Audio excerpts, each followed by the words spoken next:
his life with all of life's contradictions, difficulties, and unknowns, and absurdities, and impossibilities, that faith has to be able to make a space for those things. We learned about Rabbi Nachman's concept of the Chalal HaPanui, the void that is necessary for creation to come into being, but a void that is in some sense also empty of God, and how what emerges from the void are those questions without answers. And for Rabbi Nachman and for Rav Shagar, the questions without answers, theological questions without answers, much of which has to do with theological questions of why is there so much horror and suffering in this world. The religious stories that we tell have to be able to make a space for those questions because they're real and they don't have answers. And therefore, the religious stories we tell can't be stories that attempt to offer answers to those questions. And of course, if there are questions, those questions can help cause us to doubt. But as we saw last time with Rav Shagar, doubts are the sign that our faith is real. Because if you don't have doubts, it means that your faith is not disprovable, right? In a certain sense, your faith has no stakes if it cannot be disproven, right? If anything you encounter, you're just like, I have faith. I know exactly what's going on here. For Rav Shagar, that's not maybe even really faith at all. It's something profoundly disconnected from it because it's disconnected from the world. And he even uses the term of it being idolatrous, and that it actually requires a certain amount of uncertainty or a recognition of unknowability to be able to encounter something real, right? If you I'll use a simple example here, right? If you think you know everything about a person, then every encounter you have with that person is through that lens, through those lens of ideas or however we want to look at it. But in truth, if you think you know everything about a person, then you really can't encounter them at all because what you constantly encounter is exactly what you think to find. And again, for faith to be real, it has to make space for the possibility of finding out what you don't know, because that's what it always means to be in a relationship, whether it is with God or with human beings. And that takes us to today's shiur, which is about we'll call covenantal faith. In this sense, we're going to try to move towards a more proactive understanding of how Rav Shagar conceives of faith, knowing that it's, again, something that's so difficult, particularly in the modern world where there are no proofs for God or even proofs for the Torah being from Sinai, so to speak. And the idea that we're going to use to explore all this is this idea of brit, this idea of covenant, which is an absolutely central concept for Rav Shagar, very, very important for him. It may be the word that repeats most in all of his writings. And as we know, it is a concept, covenant, that is absolutely central to Judaism. We just read it last week, right? When the Jews are at Har Sinai, they make a brit with God. And it is that brit that comes to define everything about what it means to be a Jew.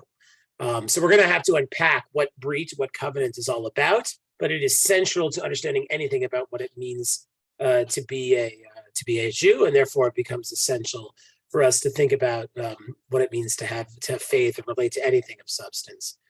Now, to sort of dig in a little bit deeper on the idea of covenant, it's an idea that we throw around as Jews a lot of the time. We'll talk about covenant, we'll talk about brit, but I would argue that we don't really understand what it is, because a covenant is not something that we typically encounter in our day-to-day lives.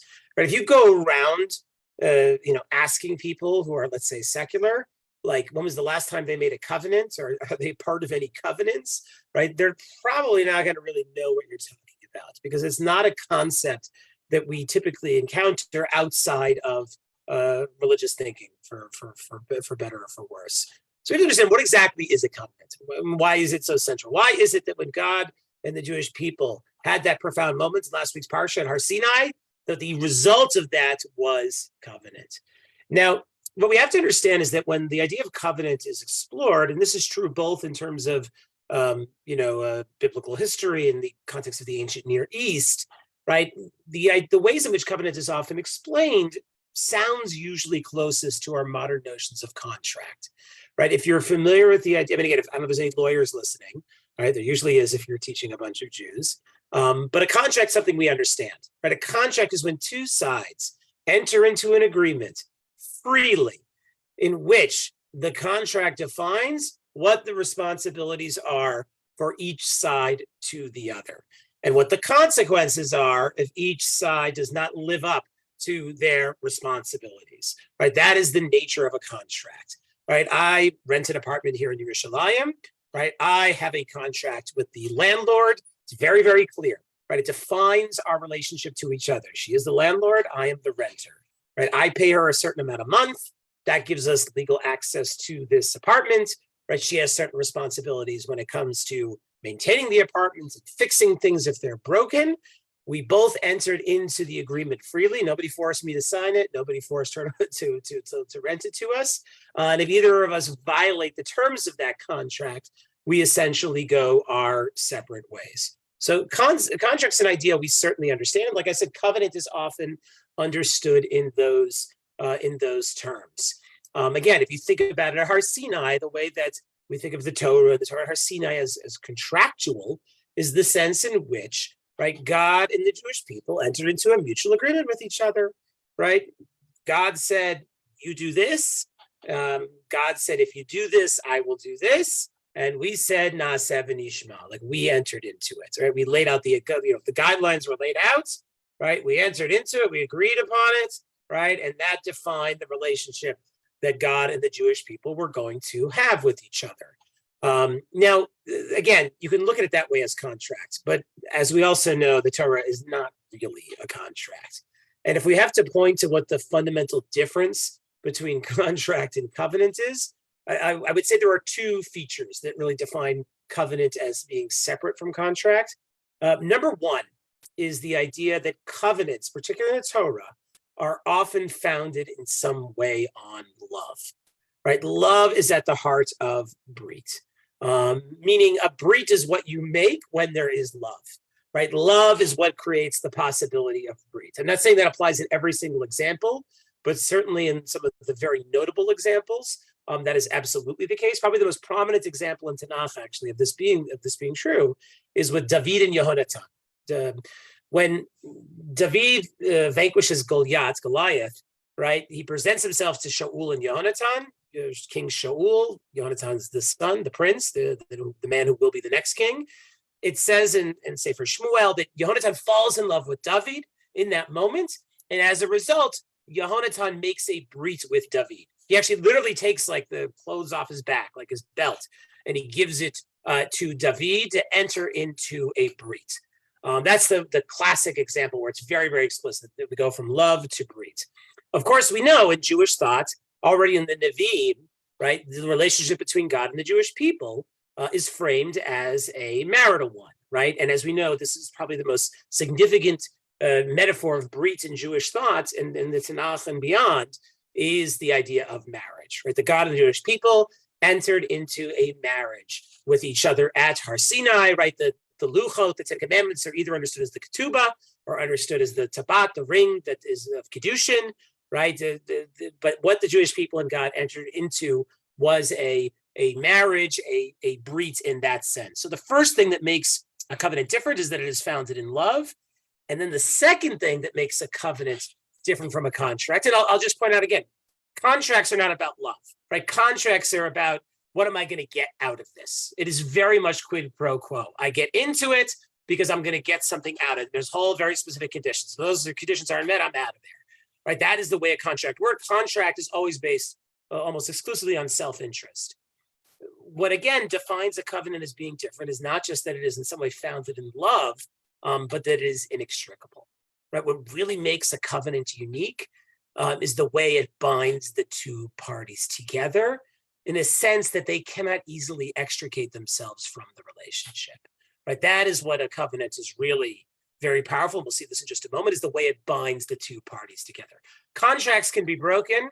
One of the sides can leave the contract, but covenants, it's not that simple, right? When you make a covenant, I don't want to say it's absolutely permanent. We know obviously a Jewish marriage is not absolutely permanent, and we think about that as a covenant. But when it comes, at least with the brit between God and the Jewish people, there is something inextricable about it, such that the Jews nor God can escape what they signed up for. And if you know anything about love, right, you also know that when you love somebody, there's something about it that makes it really very difficult for you to separate from them.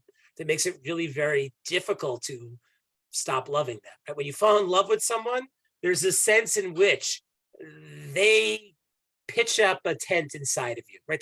They sort of start like You can't escape them. They're in you, and if the love is mutual, you're in them. And that makes it profound, but it also makes it really, really, really challenging. So again, that's just sort of the theoretical background here, but you'll see how that notion of covenants, of love, of being inextricably bound to the other, becomes essential for how Rav Shagar thinks about it and all the implications that'll emerge from it. And again, it's a radical idea, but it's something Rav Shagar emphasizes a lot. We think in terms of contract today as modern people. We think about our relationship with God in terms of contract, right? And this has been said by Jewish thinkers in the 20th century, right?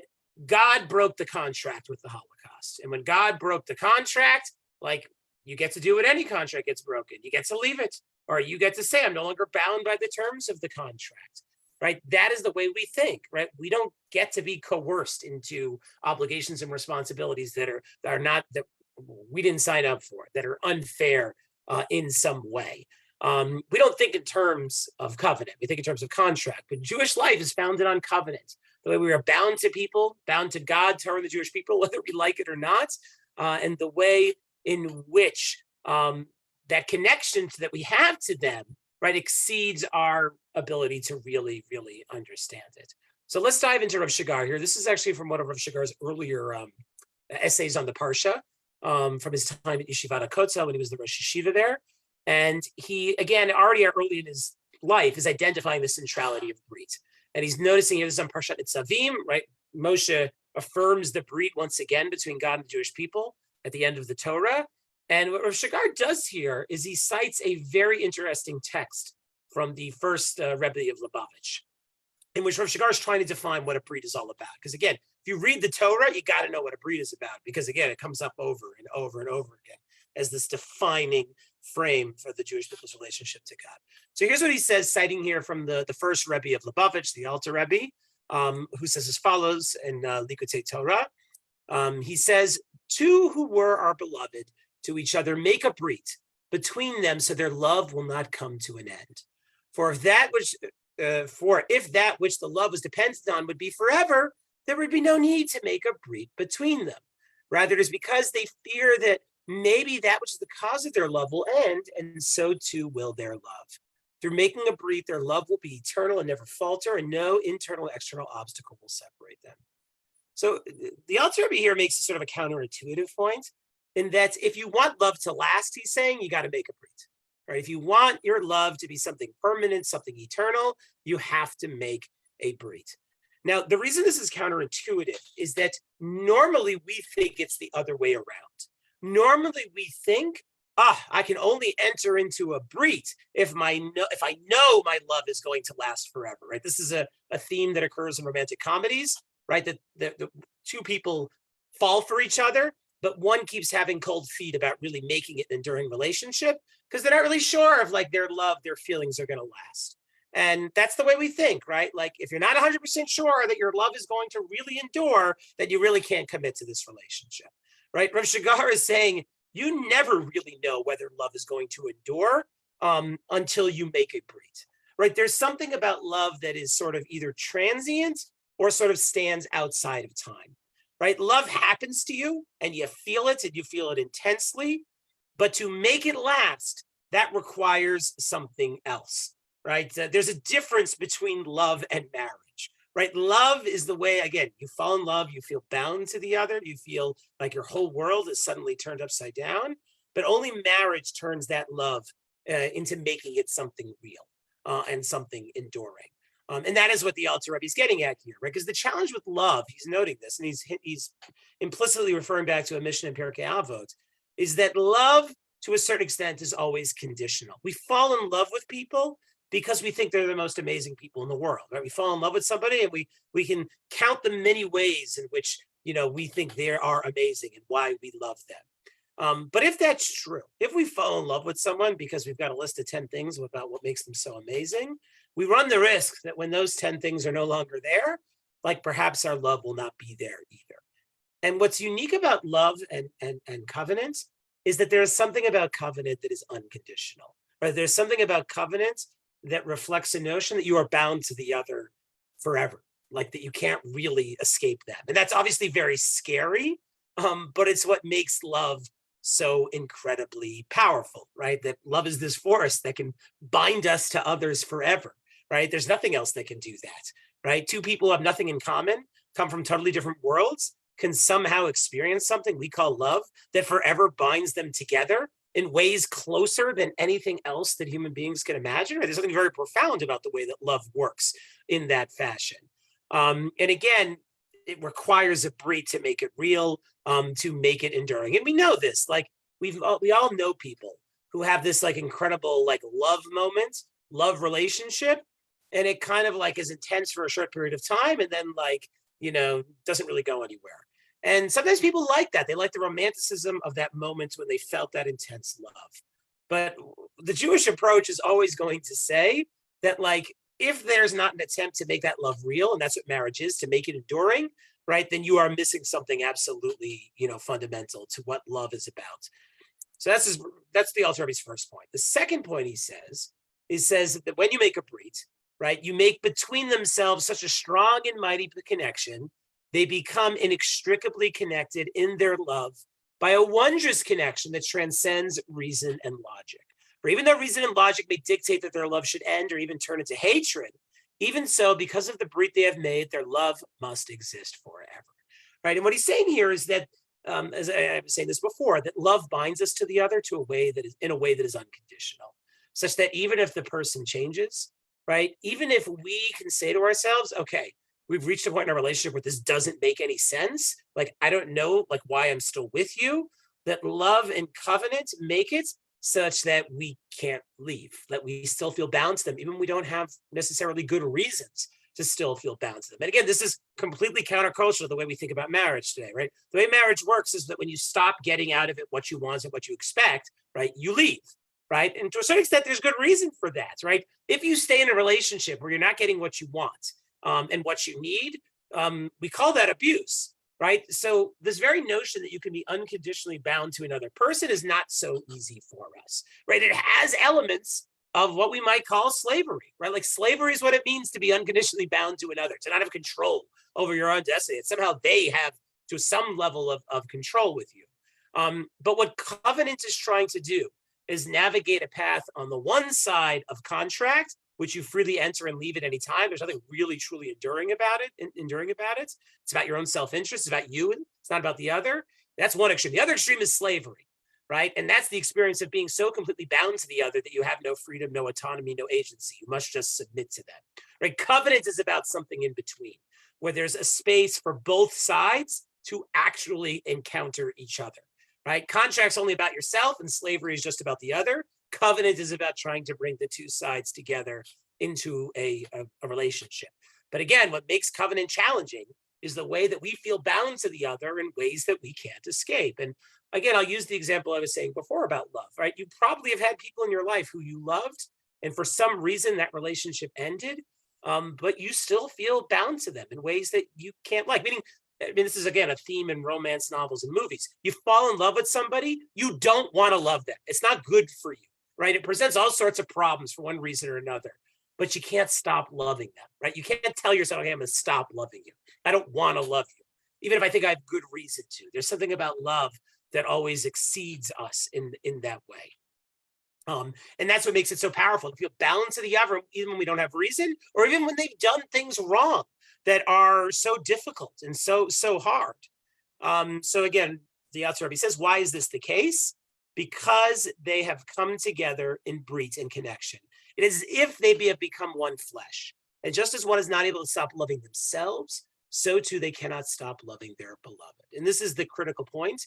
I keep saying that we feel bound to the other. And what that really means is that we don't know. We can't so easily tell when we love someone and we are bound to them in covenant, where we end and where they begin, right? There's a sense in which, not necessarily the two become one, that's not necessarily what we're talking about here, but the way in which the two become bound to each other, that we, like, again, I'll use my own example. Like, there's parts of me in which I'm not almost totally sure where I end and my wife begins. Like, my wife's voice is in my head, whether I like it or not. That's what it means to love somebody and to be bound to them. And that's what it means to be in covenant. And again, if we want to extrapolate the example here more fully, right, the kind of covenant in Judaism is always there's three directions to it, or maybe really two, right? There's us and God and us and our fellow Jews, right? The covenant always has those elements to it. And what mediates, at least between us and God, and we'll see this, is the Torah. Torah is the way we engage with God, the way we engage with dialogue with God. And obviously the mitzvot in Jewish life are how we engage with the Jewish people. So we talk about being in a covenant with God, Torah, and the Jewish people. It means we feel bound to those things in ways that we can't necessarily escape, don't fully understand, but recognize that, like I said, the line between we end and where God, Torah, and the Jewish people begin isn't always so clear to us as Jews. That's what makes those relationships incredibly powerful. It also is what makes them really, really hard, as we know from our own family experiences. But again, we don't know. They are like my left arm, right? Like, they are a part of me in some way, even though they're also not me entirely. Like I never fully know my wife. I can't speak for her, but at the same time, I do hear her voice in my head, and I do feel bound to her. And that's what a covenant does. It ties us to the other. And in this case, as I'm saying, God, Torah, and the Jewish people. The last thing the Alter Rebbe says here, he says, therefore, the Torah uses the language of cutting a brit, koreit brit. That's the language in the Torah. And what the Alter Rebbe points here to is the brit ben habitzarim. It's one of the brits that God makes with Avraham. And the way that brit works is that Avraham has to cut a bunch of animals in half. And basically, he creates a little pathway between these animals that are, these carcasses, these half carcasses that are lining the way. And as it says here, he cut the calf, cuts it in half, and he passed between the parts. Avraham and basically God are passing between these parts as a way of saying, the Alter Rebbe says, it was as if to say that the two of them have passed through one body to become a unity. That it's the two passing through the animals cut in half that is a way of symbolizing how God and Avraham become bound together. And of course, ultimately, as we as Jews become bound to each other, and to God and to the Torah. So that's what it means to be in covenant. It's not an easy thing, just as anybody who's married knows. It's not an easy thing to be bound to another in that fashion. So then the question becomes, what does this have to do with faith? And we're going to develop this. But the first thing we have to understand is when we're thinking within a covenantal model, is that faith is always going to be understood in terms of loyalty to the covenant. And that's a very broad idea. But what it means is that when I feel bound to the other, I feel on some level responsible to the other, and I remain loyal to the other and those responsibilities. That doesn't always mean that I'm going to do whatever the other wants. It doesn't always mean that I even know exactly what the other wants. But it means that I feel bound, and on some level, I try to remain loyal to that, right? Again, like a marriage, right? You remain loyal to your spouse, even when you're not together, even when things are difficult, even when you don't know where you're going, right? Like that there's a sense of loyalty that is the term that we use to think about how we are bound to them and want to remain bound to them in some way. And that's what Rav Shagar says here. He says, can we build our lives with a covenant, with loyalty to distinct and basic principles, which allow passionate devotion? Meaning to be a Jew that takes covenant seriously, shomer habrit, which is both a rabbinic and a mystical idea. It means being loyal to the things that we feel bound to, the things that we feel bound to that give a sense of structure and meaning and purpose in our lives. He says, do we have a clear center for our lives, which gives them their depth? Right, to be in a covenant, and Rav Shagar is pointing to this, right? It gives a profound structure to your life and a meaning to your life, right? It now gives a shape to it. When my marriage with my wife, defines my existence in some very, very profound ways, and gives it a shape and a form and a context that I can't, escape. And to be loyal to that covenant is to be loyal to that structure and foundation that now shapes my life. He says Jews who live in a covenant live in loyalty and connection. Right? Because that's what a brit is. You're bound to something now, something that is fundamental to who you are in the world. He says this is reflected in his loyalty in the family sphere to his wife and children, metaphorically. It is not a matter subject to judgment or death. That's the thing about covenants. You can't really question it in a sense because it's beyond your reason to be able to explain it, right? I don't know if Rav Shagar says it here, but if I come up with a list of all the reasons why I love my wife, that list is never going to, if I give somebody else to read it, And even if it's 100% true, it's not like that list is going to be able to convince other people to fall in love with my wife, right? We don't fall in love with people and feel bound to them because we have a list of clear explanations of who they are and what we're getting out of it, right? Our love for others always exceeds our ability to rationally or discursively define it and understand it and explain it, right? It exceeds our ability to do that. That's why that list can never fully capture the force of the love that I feel for my wife. So when Rav Shagar says here, it's not a matter subject to judgment or doubt, he's not saying that it's like, you just have to accept it. But what he's saying is when you feel bound to another, you can try to explain it as best as you can, but all the words in the dictionary are never going to be enough to fully get at what's going on here. Right? And you just know that, like you're bound. That's what it means. I mean, I'll use another example that Rav Shagar doesn't, but it's worth kind of thinking about the way that covenant, carries us. We feel bound to the other even when it seems impossible, right? So there's a verse in Shir HaShirim, Aza kemavet ahava, that love is as strong as death, right? It's not necessarily stronger than death, but it's as strong as death. And part of the way we can think about that idea is the way in which our love continues for those that we love, even after they die, right? Even after the people we love are no longer here in this world, somehow we still love them. The love continues in ways that are very palpable for us, in ways that are often very painful for us. If we didn't love our loved ones after they die, we wouldn't be grieving and feel so much pain when they die, right? The fact that the pain for our loved ones can continue years, if not decades after they die, shows the way in which love and covenant binds us to others in ways that, again, are not fully explainable, right? Why is it that I should cry about my grandfather who died 18 years ago, right? Like, why today should that still move me to be able to cry for his loss? It just doesn't make sense unless you realize that love binds us to people in ways that never is going to fully make sense. It is not subject to judgment and doubt, as Rav Shagar said. He said, this is a starting point for his life, which establishes dedication and commitments following right? That's what it does. When you're bound to another, suddenly you're committed to them. Again, there's structures, there's responsibilities. It's not always laid out clearly, but you know that you feel called to the other by the other, and you can't escape that.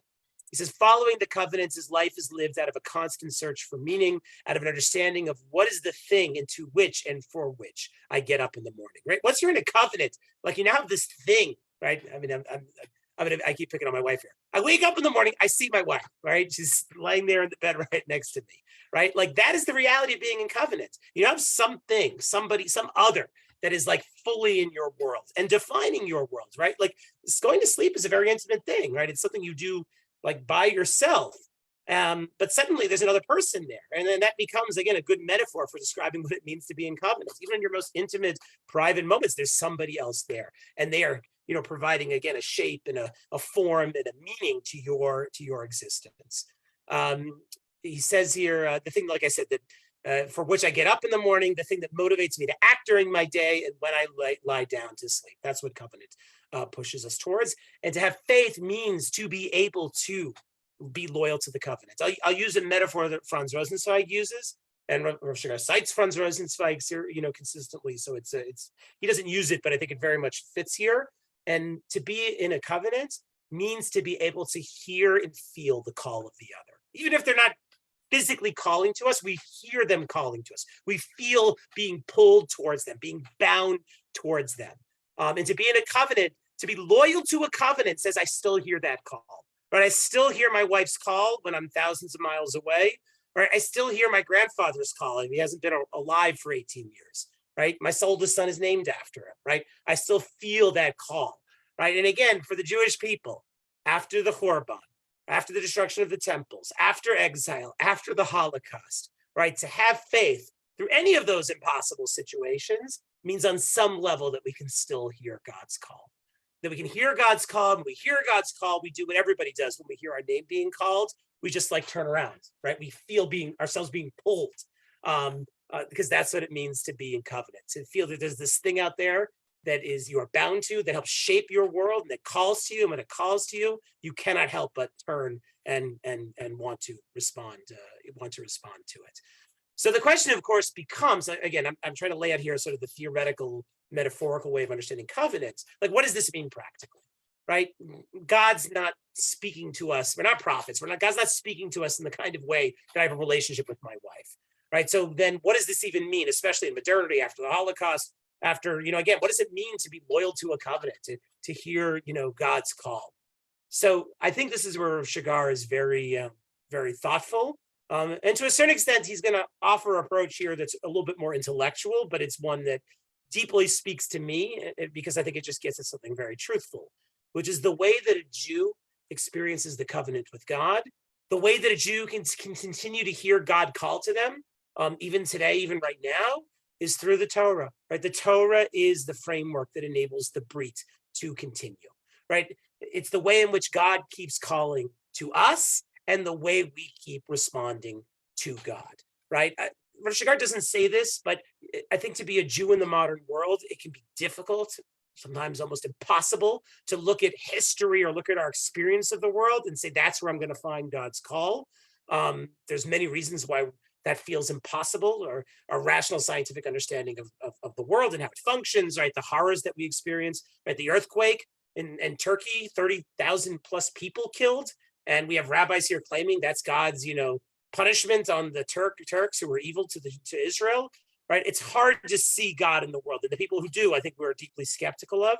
But where we do find ourselves still bound to God and dialogue with God is through the Torah.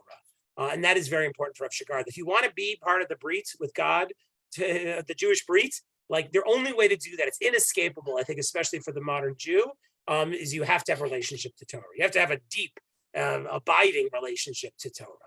So Rav Shagar emphasizes this in many places. We'll look briefly here at a selection from Torah Get. It's from Shagar's book on Torah study and different ways of Gemara study and how it should be thought about. Very important book. And he emphasizes in this book of the Torah as brit and trying to think about what does it mean to learn Torah in a way that is covenantal. And what he opens by noticing, he says, God only made a brit with Israel over those matters that were oral, i.e. the oral Torah, meaning that this is a line from Chazal. Chazal, the rabbis emphasize that the brit between God and the Jewish people is not the written Torah, but the oral Torah, which is a very interesting point. Right? We have to understand, like, why is it the oral Torah? Like, if anything, it's the written Torah. That's what God gave to the Jewish people at Sinai. That's the covenantal moment. Why could it be with the oral Torah? That doesn't make sense. So part of the idea behind this, and this is just important to know historically, is that the Jews aren't the only one who received the written Torah. What do I mean by this? Well, we were the only ones who received the written Torah at Mount Sinai, but since then, there are other peoples, other religions that see themselves also as the inheritor of the written Torah. Right, primarily the Christians, right, what they call the Old Testament. And for Chazal, there was an awareness that both Christians and Jews claimed the Torah was theirs, the written Torah was theirs. So if so, and the Midrash in other places says this, right, how is God going to discern who his true people are if both Christians and Jews claim they have the written Torah? And that's where Chazal say, well, the way God will really know is through the oral Torah. That's where the brit is. And again, when we think about the oral Torah, we have to think about it in the sense that the written Torah was, again, given, written, that's fixed, but the oral Torah is what takes the written Torah into the here and now, right? The oral Torah is where we hear God's call, right? And the written Torah is where God's call was at Har Sinai, but the oral Torah is where we hear God's call right here, right now. And with the oral Torah, it represents not just like a particular set of texts, but a whole way of learning, right? For Rav Shagar emphasizes, the Gemara is the oral Torah. And what is the Gemara? It's dialogue, right? You learn it in dialogue, and the very text itself is a dialogue, right? It's about asking questions. It's about different perspectives, right? The very experience of learning Torah Sheba'al Peh, the oral Torah, is one in which you encounter the other, you encounter different perspectives, and you grow ideally to love and feel bound to it, right? I'm not sure, I know people love Tanakh, right? And there's something very powerful about Tanakh, but there's also something incomparable about Torah Sheba'al Peh, the oral Torah, that it grabs you in a way that like even Tanakh can't quite do that. And for Rav Shagar, it's through the oral Torah that we are able to hear God's call, and we are able to find ourselves again in that brit, in that covenant. He says, the study of Torah is not a practice of attaining knowledge. Don't think Torah study is about learning details. It's about accumulating information. That could not be farther from the truth. If you think Torah study is that, it's not really a brit at all. because again, it's a self-centered enterprise. It's how do I take and receive, and that's it, right? Torah study is about relationship, because brit is always about relationship. It's dialogical. It's going both ways. You're going to go into it not just assuming there's text to master, but there's like things you're not going to know, and there's things you're going to discover, and there's things that are going to challenge you, and there's things you're going to have to think about, right? That is what Torah study is going to be. There's something much, much more going on than Google and looking up in Wikipedia. The study of Torah is a way of life for the Jewish people, and more than that, it is the framework of the brit between the Holy One, blessed be He, and the Jew. Our fundamental assumption is the Torah is the book of brit. We read it in this week's Parsha, Mishpatim, Sefer HaBrit, right? The Torah is the book of the brit, right? It could not be clearer. And this brit means that the central function of the Torah for us is attachment, the intimacy that a Jew experiences in their relationship with God when studying Torah. If so, the study of Torah and engaging with it is the basic condition of Judaism. So I said here, there's a certain privileging of the intellect that to be part of the covenant, you have to study. And again, there's something about that that doesn't quite ring true, because not every Jew at every time can study the Torah, let alone the Gemara, in some great deep depth. But what I think is important to understand, particularly in like modernity, that it is hard to have a real relationship with Judaism without having a real relationship with Torah. Because as I said, you can't necessarily look out at the world and experience God. And therefore, the Torah is the primary place where we can hear, God's call. Rav Shagar continues, he says, the oral Torah that is in the language of the rabbis, mystery, that's the way they refer to the oral Torah as a mystery, but there's something about it that we can't fully ever know or understand. It's never fully complete, right? There's always mystery and eroticism always go hand in hand. And so part of what he's getting at here, and this is already an idea in Chazal, that we have, the Torah is like an erotic object for us. The Zohar says this, it's always revealing and concealing.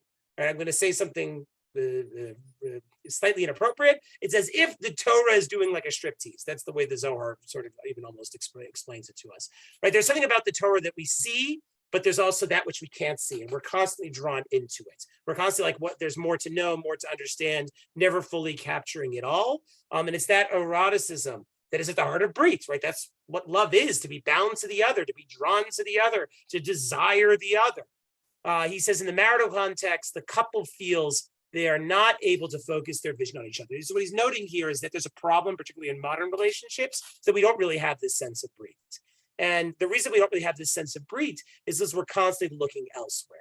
Even when we think we've chosen something, we're always seeing 1,000 other options. And therefore, we never feel completely settled into the choices that we actually make for ourselves, right? We don't make brits today. We settle, right? Like that's the best way to describe it. We don't make a brit, we settle. A lot of people get married in the sense they settle. They finally get old enough, they say, okay, I got to find something, I'd be with somebody, I'm going to settle, right? That's not what brit is. Brit is not settling. Brit is love and feeling, bound to the other. When you feel bound to them, there's a profound sense of exclusivity, right? This is the person who now structures my life, right? I am bound to them. This is my partner in the world, right? And it's very difficult to sometimes come to that sense, because when you enter it in contract, you are always looking, like, again, this is modern capitalism, consumerism.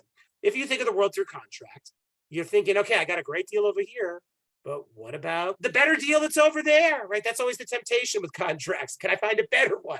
Covenants don't work that way. Once you're in, you're in. There's no better deal, because in a covenant, the other is irreplaceable, right? The one you love, there's nobody else like it. It doesn't matter if there's better deals. It's not about deals. You're bound to them. You love them. You only want this one, for better and for worse. He says, rather they glance all the time here and there due to foreign stimulation. That's the problem. We're always looking elsewhere for better deals, better options. The idea of covenants is so hard. The grass of the neighbors always appears greener. In extreme circumstances, the alienation causes a lack of ability to connect at all, right? We're so unable to make a brit. We can't even really, make any kind of real commitments. This kind of focus is an essential condition of study. To really study Torah, it's got to be, as the rabbis say, it's got to be your life and the days of your lives, right? It's got to be your everything, because that's what a brit is. He says, the one who betrays a woman lacks a heart. Reish Lakish says, this is the one who studies Torah occasionally, right? You can't just study Torah once in a while. It's got to be central. Just like I can't just like see my wife once in a while, right? Like if she's my wife, it's my covenantal partner. I'm bound to them. I can't escape them. They're there all the time. And I have to acknowledge that and really make a space for that. The inability to persist, to dedicate oneself to the study of Torah often expresses a multidimensional problem that will appear in other areas. Meaning to commit to Torah, to be in a covenantal relationship with Torah means that I'm like, it's central to me. I keep coming back to it over and over again. That's the way Torah study works. Right, you finish a Masechet and you end the Masechet of the Gemara saying Hadran. And what does Hadran mean? Return. Right, that it's never that we like study some Torah and be like, okay, check that box off. I'm never coming back again. No, Torah is all about I'm coming back to you again and again. Like, as I love you, because I can't escape you. Right, we read the Parsha. We read the same Parshas every year. We keep coming back to it again and again and again. Torah study is built on repetition, right? Over and over, we keep coming back to it. Because when you love something, as I keep saying, you can't escape it. Right, that sense of repetition is what defines being bound to the other. Right, part of what makes married life difficult is the repetition, because we feel like repetition is boring. But we also have to understand that repetition is the way that we keep being drawn back in and can't quite escape. And sometimes we only really recognize the power of repetition when it's broken in some way, because then we feel the call that much stronger. Right, it's when the repetition breaks, we're like, oh, wait a second. Like now I feel that call, like I'm bound to them. How do I get back to them? How do I return? Right, and not so easy, but it's exactly feeling the force of that that captures the way in which we are in a covenantal relationship. And for Rav Shagar, he talks a lot about this with Torah study in the sense that, again, this is like he's a Rosh Yeshiva, so obviously he's privileging the act of Torah study. But again, you just feel that it is the center point of your life. And I deeply relate to this because if I have a covenant with God, Torah, and the Jewish people, it is because I fell in love with Torah when I began learning, seriously, 20 years ago, whatever it was. And when I fell in love with Torah, I felt like it was going to fill my life with meaning and I was never going to quite escape it. And it's not an easy relationship. Like no covenantal relationship is easy, but it is profound in the way that it just, like I said, structures your life, becomes this thing that is axiomatic in the way that it provides, meaning and becomes the lens in which you look at the world, because you wouldn't want to look at it any other way. And Rav Shagar describes here how is it that the Torah becomes this covenantal, relationship. He says he asked Rav Bina, who is the head of Nativ Meir, it's a well-known yeshiva high school here. He asked him how long, this is when Rav Shagar was still a student. He says, until when should one study in the yeshiva? Meaning, how many years do you go study in yeshiva? 3 years, 5 years, 10 years? Some people, like, how do you know when enough is enough? And here's the answer Rav Bina gives. He says, until that stage when it is impossible without studying. Meaning you keep studying Torah till you reach a point where you realize you can't live without it. Until studying becomes this essential and necessary part of the learner's reality, like food and sleep. That's when you know you're in a covenantal relationship, when you can't live without it. Just like you can't live without food and sleep. It's just like a natural, necessary part of your existence. Can't have it any other way. As a young man, Rav Shagar says, his answer caused me disappointment, which came from a misunderstanding of his answer. I was expecting something much greater. Meaning Rav Shagar was expecting something more, spiritual, sophisticated, like when you start seeing Torah in a certain way or whatever, I don't know. But this is in some ways a much basic and much more essential answer. Was it possible to study like eating and sleeping? That's all? Like that's all it takes, right? But again, that's because we don't realize to make something like eating and sleeping is to elevate it to the highest possible level. After that, I realized that this is indeed the goal, making the Torah part of the primary natural fabric of our lives, our culture, our spiritual existence, to our national interest. In this deep assimilation of the Torah into national existence lies the secret of infinite dedication and personal involvement. Like faith, Torah study of this kind also fades in the face of a demand for external reflection. Its strength lies in its unconscious flow and its self-evidentness. Right. So again, Torah study here, the way Rav Shagar is describing covenantal Torah study, is to feel bound to it in ways that you can't escape it, that you keep coming back to it again and again and again. I'll just note that it says the Torah says, or the Tanakh says, that you're going to contemplate it, study it day and night. Right? There's a sense in which like you're constantly focused on it. And in the Gemara, they actually connect this to the idea. The question raises is like what's the minimal amount of Torah study? And the answer that the Gemara gives is the saying of Kriyat Shema. Right? It's the most minimal answer, basically. Say Kriyat Shema in the morning, say it in the evening. But part of what that gets at is the way that our days and our existence is bound by Torah. And guess what? I mean, this is an important idea. I mean, I should mention this, right? Our days as Jews are not just bound by Torah because of the words that we say. Our days as Jews are bound by Torah by the literal tefillin that we wear. When we put on tefillin, what we are doing is binding the Torah to our bodies. Remember I said that the way it means when you're in a covenant is that you don't know where you end and the covenantal partner begins? That's exactly what we're doing when we're putting on tefillin. We're saying that the distance between myself and Torah, not so clear, right? Like between Torah and our bodies, right? Like literally in an embodied sense, right? Because that's what covenant means. It's like I hear my wife's voice in my head. I'm binding the Torah on my body, right? I am bound to it. I cannot escape it. And of course, as we finish wrapping the tefillin on Ashkenazim around their fingers, we say we say that this is the verses from Hosea, but I am betrothed to you, God, forever. Right? That's literally what we're doing with tefillin. It's a covenantal mitzvah par excellence, and we are showing how we are bound to God and to God's Torah in the act of wearing it that we do every single day. So I want to keep developing this idea a little bit more so that we experience our covenantal relationship with God through the Torah, and being bound to the Torah, keep studying the Torah, returning to the Torah, can't live without the Torah, right? That is very important for Rav Shagar. But there's another dimension that I want to focus on as well, and that is that when we are in a covenant, we don't just feel bound to the other, we feel bound to the desires of the other. What do I mean by this? What I mean is that when you are in a covenant, the other is going to want things, and you are inevitably going to feel that you want to live up to and follow through those desires, right? You can't escape it, right? When you're bound to another in a covenant, you feel those desires as commands, right? You feel them as imperatives, even if they're not necessarily given over exactly as a command, but you feel it that way, right? Because to be bound to the other is to keep asking yourself, what does the other want? And am I getting it right? And those are not so easy questions for us to answer. We know this is Jews, right? Torah study is the fundamental act of trying to figure out what God wants. And halacha is like the constant discourse about asking ourselves, did we get it right or not, right? The answers to those questions are ultimately, we're not quite sure, which makes them really not so easy. And what Rav Shagar points out is to be bound in covenant, to be bound in the sense that we want to follow through, live up, answer the desires of the other, comes with a certain amount of neuroticism. It's not so simple, right? To be in a relationship with the other is to experience commands, right? Because that's what it means to be bound to another person and experience their desires, what we call mitzvot.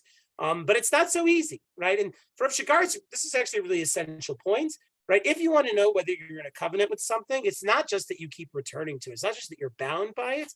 It's that you're constantly like fretting whether or not you're able to live up to it and live up to it in the way that you feel that the other would want you to, right? That's what really like shows us what a covenant is. And that anxiety is not so simple. That's why, marriages are full of all sorts of anxieties that both partners kind of try to push down or cover up, or just basically say, we don't have to have anxieties. We can say, this is exactly what our relationship is going to look like, this and nothing more. But it's always more complicated than that. So Rav Shagar says, this is him focusing on sort of the neuroticism that's at the heart of any covenantal relationship. He says, it follows that the difference between the various approaches will relate to the difficult point. He calls this the nikudat kasha. Every covenant has a nikudat kasha, this hard, difficult point. The compulsiveness and neurosis that, as noted, create the halachic taboo and are internalized by halacha itself. To be in a covenant with the other is in some way to always feel bound to the other, to be commanded by the other. The nikudat kasha is this sensibility that we can't ever quite escape it. It's why it's hard to be married. It's why it's hard to be in relationship with other Jews. Because when you're bound to other Jews, and as a Jew, you're always bound to other Jews, what they want matters. What they need matters. And that's hard, especially when what they want and need isn't what we think is good for them or good for us. But to be in a relationship with them means to some level feel responsible to that, to their wants, their needs, their desires, their imperatives, their commands. And that's not easy at all. We often try to cover it up by saying, okay, we're going to define exactly what those are and nothing more. But it's never quite that simple. Only by positing this difficult point can halacha impart a belief in the Torah is from heaven. If you want to know the Torah is from heaven, Rav Shagar is saying, It's not a question whether it was given at Sinai. I mean, maybe it is, but that's not really the defining question. The defining question of whether the Torah is from Sinai or the Torah is from heaven is whether you have a covenantal relationship to it. And the question of whether you not have a covenantal relationship to it is, do you feel that it impels you, right? The difference between my relationship with my wife and every other human being's relationship with my wife is that when my wife says something, or she says she wants something, or says she needs something, I feel it completely differently than any other human being on the planet. Every other human being will be like, okay, she wants or needs that, whatever. But when I hear my wife says she wants or needs something, I feel it very differently. I feel it because I'm bound to her, so I have to end up feeling it differently. And it has that sense of, again, neurosis, compulsion. How do I give her what she wants? How do I be what she wants? What exactly does she want? Right? That is this hard point that defines a covenantal relationship. And again, from Shagar, to be in covenant means on some level as a Jew, feeling bound to halacha. Now we could argue like how big or how small halacha has to be, but it still means you feel bound to God's wants, God's desires, God's imperatives. If you can enter into a relationship with God and just love studying Torah and that's it, then you're missing something, because Torah is full of God's desires, God's wants, God's imperatives. And if you really take Torah study seriously, you can't help but feel those desires, those wants calling to you. And on some level feel like I have to live up to them, right? If I stop listening to my wife, right? If I just say I'm going through the motions, but she keeps telling me that she wants all these things, she needs all these things, and I'm just going to stop listening to her, I'm not really in a relationship with her at all. Maybe I like living with her because she's a great cook. Maybe I like studying Torah because I find it intellectually satisfying. But the way I know I'm in a covenant is the way, again, I feel bound and called by the other. And this is an idea that you see elsewhere. I mean, I'll show this here in the Rambam. In Hilchot Tshuva, he talks about what it means to love God. And what's fascinating is, even though the Rambam is famous for his intellectualized thinking about love, Rambam's the great rationalist, he describes a picture here about loving God that's actually a little bit unsettling. Here's what he says. He says, what is the proper degree of love? That a person should love God with a great and exceeding love until his soul is bound up in the love of God. Right? You should love God, and you should love God to the sense that you feel bound to God, right? Similar to what we've already seen. But here's where it goes to another level. He says, thus, if you really love God, he will always be obsessed with this love, as if he is lovesick. A lovesick person's thoughts are never diverted from the love of that woman. He's always obsessed with her when he sits down, when he gets up, when he eats, and when he drinks. Meaning, if you really love God, you're always going to be thinking about God. But what's fascinating is that language of almost like obsession that the Rambam is using here. We wouldn't think it's such a healthy or good thing to obsess about the one you love, to think about them all the time.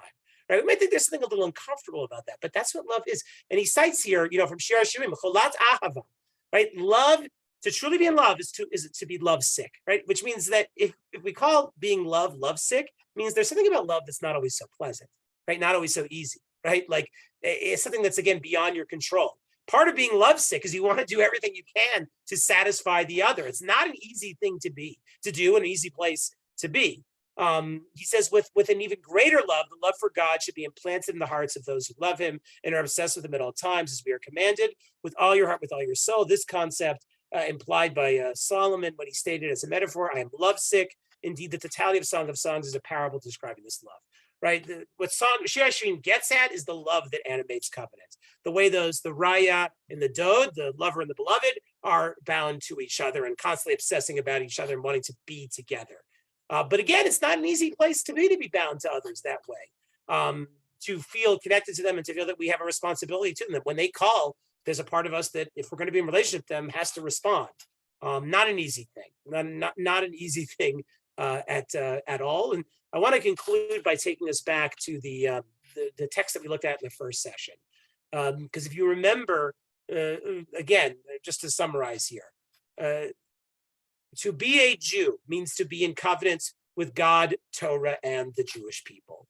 The primary way in which we experience our covenant with God is through the Torah, through the engagement with Torah, right? And the way in which we love God, or fall in love with God, is to a large extent through falling in love with Torah, right? And feeling bound to Torah, bound to God, bound to God's love, bound to God's desires, to having that be this pillar, this axiomatic point which orients our existence that we keep coming back to because that's where we find meaning.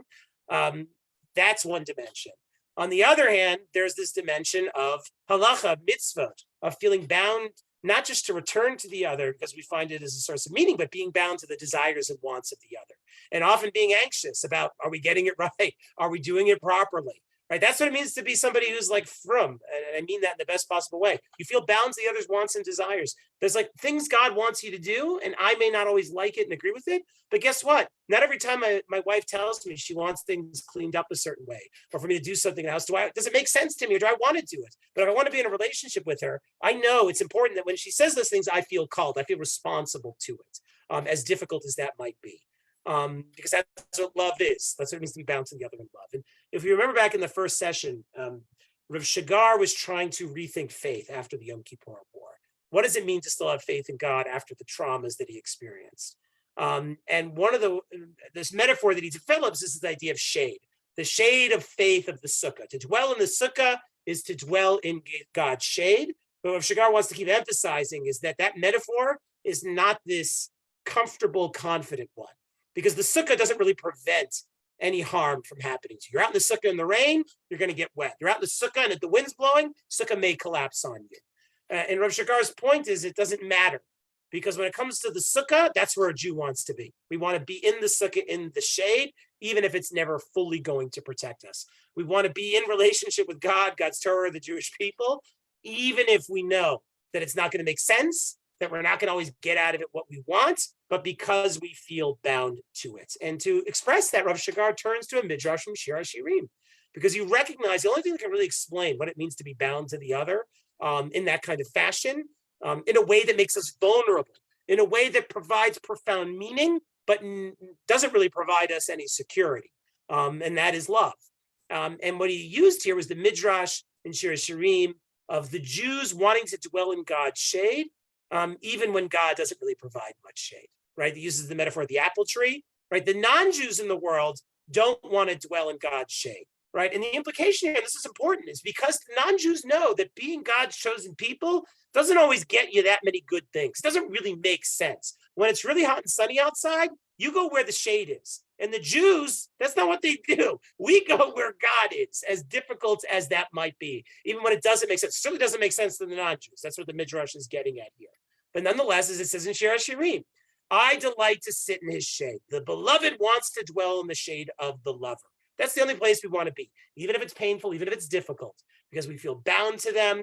And when we hear them call, we feel that we have no choice but to say, Hineni, here I am. That's where I'm going to be. Doesn't make sense. It's not always easy. That's what love is. But when we experience it and when we feel bound to the other, and in this sense, it's the concrete other of God and Torah, the concrete other of other Jews, when we feel bound to that, and again, I'm going to say here, I'm teaching for Drisha. You don't come into Drisha if in some level you don't feel bound to Torah, if you don't feel bound to other Jews. Like I have some sense of the people who come here, like you're doing this. You're people who love Torah. You're people who probably are active in your Jewish communities and connected to other Jews. You feel that sense of covenant. And the very fact that you feel that sense of covenant means that it's real. Because if it wasn't, you'd like run away from it. But you've probably maybe tried that in your life. It doesn't really work. You keep coming back because that's what a covenant, a covenant means. And again, faith is about remaining loyal to that covenant, even when it doesn't make sense. And when you hear the other call, whether it's God's voice in the Torah or other Jews, right? Even when you don't want to, right? To be in that covenant means you hear that call, you hear your name being called, and you don't have any choice but to say, like, here I am. Don't always understand what that means. Doesn't always mean you agree with what the other wants. A lot of times we don't. But to be in a covenant means to be loyal. So like I said, that when your name is called, you're still able to answer and you return. We'll end with that. And I mean, I have a couple of minutes, but I think we're right at the end of time in case anybody has any questions. So yeah, feel free to unmute and verbally make comments and ask questions. I know that Judith also wrote something in the chat. I'm not sure. Yeah. So let me address this. So yes, This is heavily gendered, everything that I'm saying here, heavily gendered. And I'm using that language because that is the traditional language. One thing I will note, a couple of things, is that even though it's still masculine, the fascinating thing about the brit, the first brit I mentioned, that's really the primary love brit that we see, is between David and Yehonatan. So the first thing I want to note is that this is not, and let's assume that relationship is not a sexual one. There's no reason to assume otherwise. That the love that we're describing here, it doesn't mean if you're not married that you've never experienced that kind of love, and it doesn't mean that it is gender specific in that kind of way. I want to just note that love love, the way love works is that it doesn't really care about gender, right? Like that's what makes love such a powerful force and such a disruptive force. And yes, you're absolutely right that women did not traditionally study Torah. And as we know, the other primary symbol of brit is brit milah, right? Women did not have a brit milah. There's been books written on, are women really part of the covenant if they don't have a brit milah, right? That is the challenge. But I will say this, that the women were present at Har Sinai. They were present at the end of the Torah when God affirms the brit, when Moshe affirms the brit with men and women.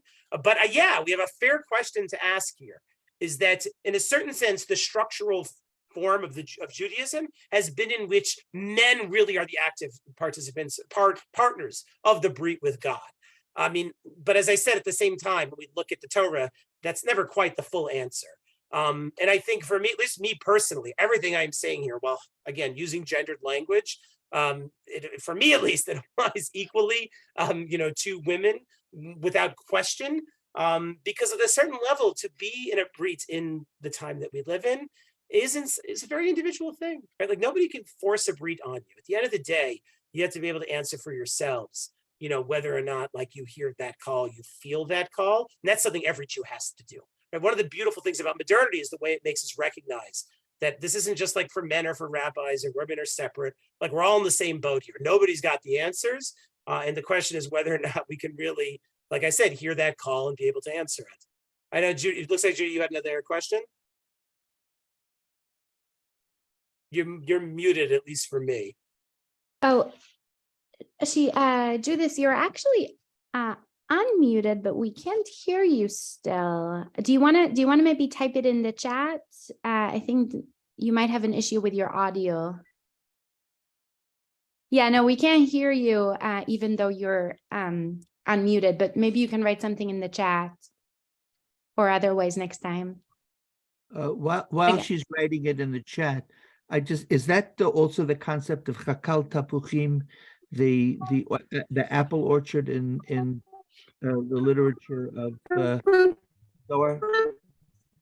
So the apple tree, the orchard is the language from Shir HaShirim that has resonances on many levels. In the Zohar, it has it already early in rabbinic literature in this kind of erotic but like mystical sense. Yeah, it's very, very powerful, powerful there. Okay. We say like, tachat tapuach. I'm not going to get the verse right. Tachat tapuach oratich, right? Under the apple tree, you aroused.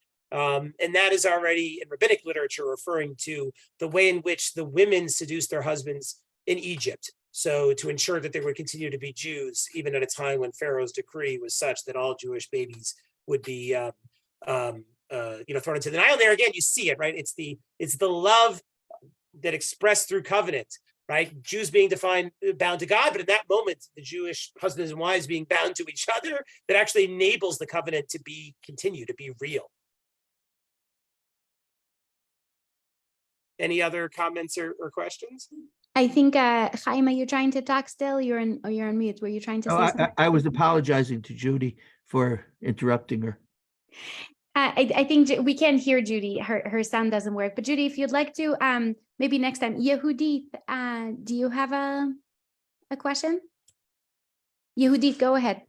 Yes, sorry, I can't be on camera. So I think there are two things. I know you've been very focused on talking about brit between man and wife, but and also the feeling that one has with regard to loved ones and family. But I think when you talk about brit, I think maybe you also mean, because we're talking about Am Yisrael, that somehow when someone is hurt in the land of Israel or someplace else, or we feel for other Jews, and this is a very in some respect, it's a little bit different than other people. We because we're a small people, but I think also because there's something special about the connections between all of Am Yisrael, and not so much about between male and female, but there's a brit between us as a people and Hakadosh Baruch Hu, but also the fact that among ourselves, that all of us, like the kind of like a brit of Havat Yisrael between us that is different than other, and to a certain extent than other nations, and then that also reflects the brit kind of like a mystery of the brit between us and Hakadosh Baruch Hu, in that there are things that are unsaid, but are felt, and it's felt on a national level, and it's felt as between Ben Adam and Chavero. And so I think we, in trying to understand Rav Shagar, we need to expand it and in a wider sense in order to try to understand him. Yes, I hope that, I think I said it earlier on, is that when we think of brit, it always is bilateral. It's between us and God, as expressed in our relationship to the Torah, but it is equally manifested in our relationship to other Jews. That those dual directions are always going on. And this is very clear in rabbinic literature early on. I mean, this is not a great, any chiddush, right? When we say Kol Yisrael Arevim Zeh Bazeh, that every Jew is responsible for another, that's a halachic consequence of the brit. That I can fulfill a mitzvah on your behalf is because we're all in this together, and we're all bound, to each other. Now, the only thing I'll just add is that you can understand brit as making everything like one, right? Like all the Jewish people are one. Right, like a Jew suffers in Timbuktu, and I feel their pain. Now, there's a certain romantic sense to that, but I think what we also have to keep in mind with brit is that we never fully know nor understand the other in the context of a covenantal relationship. Right, there's always a gap between us and the other. Right, it's not two becomes one. Right, and I think that's very important because it can be very easy to assume that we have some sort of metaphysical connection to other Jews and we all share one soul, and therefore, like I said, when the pain of one is my pain, that's not exactly true. At least I would argue. The covenant means that when the other calls, like I feel a responsibility to answer. Not that I fully understand them, because I'll never understand them fully, right? And that's part of the problem with Jews. We think we know what's best for other Jews because we're all one. And if you have the metaphysical truth of that, you can say, okay, this is right. This is what it should be for you.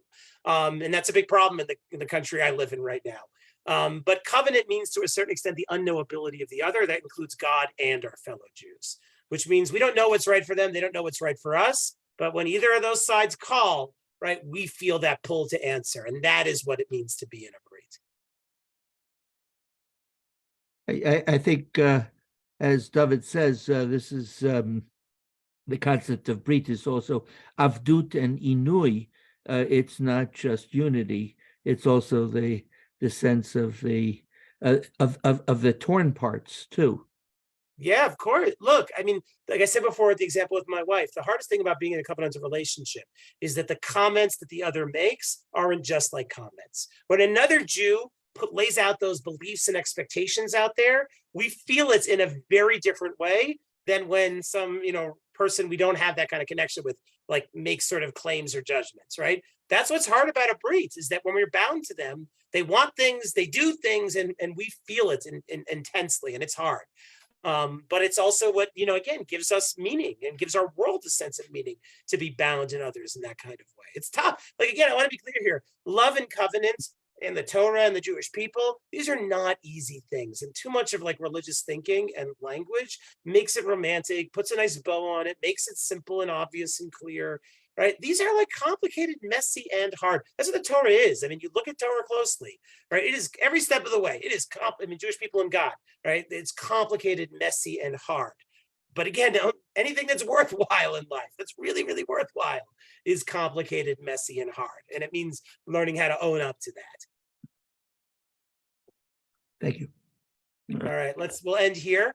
And we will pick up next week, I think, with the question of suffering, which is really the question of like what happens when the brit gets pushed to like almost like a breaking point, right? Which is exactly the challenge. How do we still remain loyal to a brit when it feels like it's already past the, the breaking point? And that's where we'll be next time. Okay, thank you. I just want to say a quick, Judith, I'm so sorry that we weren't able to hear you today. Would have loved to hear your comment, and I'm sorry that it didn't work. Thank you so much, Rabbi Trubov, and thank you everyone who joined us here on Zoom and also on Facebook Live. And I'm looking forward to seeing you next week.